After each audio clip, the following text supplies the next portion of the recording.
Today we are changing the front and rear shock absorbers on this 1997 rear-wheel drive GMC Safari. The van has been lifted and is being supported on jack stands. The jack we will need later on. There's another channel on YouTube called RWD Auto, and he's already posted some good videos on how to change the front and rear shock absorbers. And the thing I didn't like is that he broke the stud in order to get this nut out. He's also using a lift. So an alternative method is to use a floor jack and the Lyle 2400 tool. Basically, this gray part is going to sit on top of the stud, and then this black tool is going to go over that. Then you're going to use a 13mm wrench to make sure this part doesn't move, and then you're going to loosen this guy, turning to the left.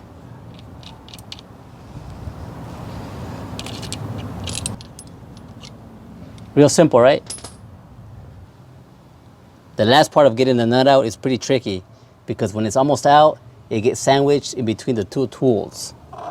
So whenever you feel the slightest bit of resistance, what you want to do is start pulling this up.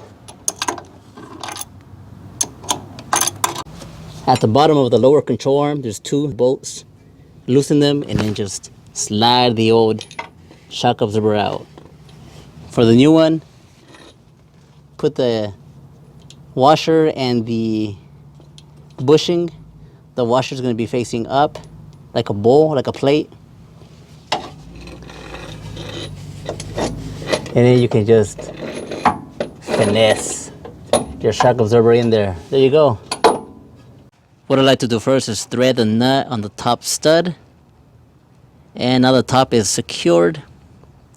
It's hand tightened, finger tightened. And then twist this, the bottom piece, until it is at an angle. So this would be the incorrect angle, because this is going to go up and it's going to hit right here instead of right here. That's the correct angle. But then I like to use the jack and a block of wood to slightly push the shock absorber up, and then you can get your threads in. Adjust it while the jack is there. After some adjusting, the bolts are in there slightly. Now we can lower the jack and torque those bolts down to 18 foot-pounds. Easy, right? Now do the other side. Here are 4 types of shock absorbers that are recommended. If you want OEM quality, go with the AC Delco pair. Part number 530-175 for the front, 530-176 for the rear. About $40 each. If you want decent quality for a low price, go with KYB XLG. Part number 344-081 for the front, 344-082 for the rear. About $25 each.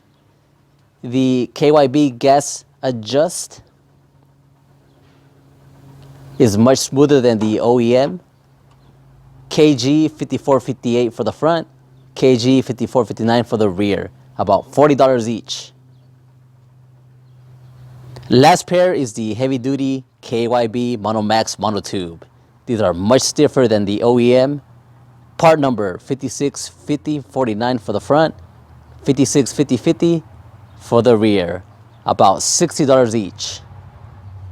I went with gas adjust for the front and XLG for the rears. For the rear, I'm not even lifting the vehicle. There's plenty of space for me to come in from the back. For the driver's side, you'll hold on to this bolt with a 15mm and you'll loosen the nut with an 18mm. You have plenty of room. The spare tire does not get in the way using this angle. That bolt that goes into the frame slides in and out. The hanger that is on the passenger side won't be a problem. Next, remove the nut and bolt that is on the bottom. You'll remove the 18mm nut and slide out the 15mm bolt. I recommend placing the jack plate under the shock absorber. It makes sliding out that bolt easier.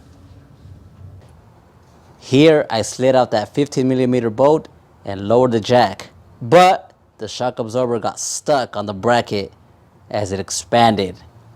To get around this, I used a pry bar and a dead blow hammer to free it from the bracket. Don't forget to include the parking brake bracket on the bottom of the passenger shock absorber's bracket. To reinstall, start by tightening the bolts at the top. The XLG shocks were easy to compress by hand to line up the bottom bolt holes. Top and bottom nuts are torqued to 75 foot-pounds. And when you look at the horrid condition of the front shocks that were on the van, incredible.